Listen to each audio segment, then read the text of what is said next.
So mission complete. We got the new alternator on there. There it is. I haven't hooked up the battery cable yet because I still am just in disbelief that I have to go get a new one. I'm gonna have to put a new one on there, a new end, new terminal.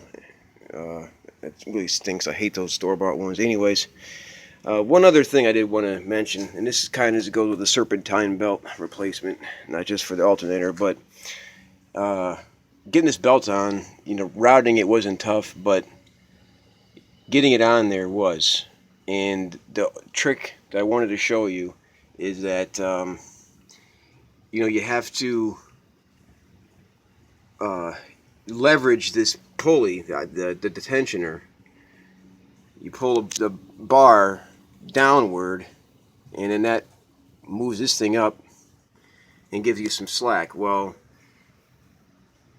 if you had two people, maybe it would have been easier, but I'm not sure where all those arms would even fit on here. So what I did was, first I had to go buy a short 15mm socket, because the deep socket wouldn't fit in there. And I pulled down on it as much as I could, and then I tie wrapped, zip tied the bar to, there was just a spot here, probably for like a mounting hole for one of these body pan or splash guard panels. And so I had that torqued as tight as it would go, and then I held it in place with the zip ties, and then I used a bigger breaker bar here, one with a 1/2-inch drive. This is just a traditional breaker bar, not a ratchet, and this is a 7/8.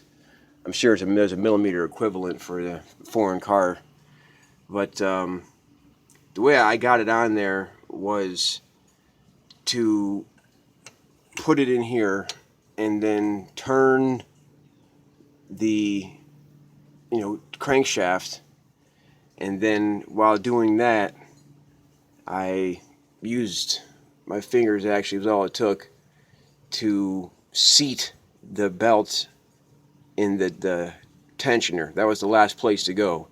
It would not go in there without turning this. I think that was mentioned in the manual too.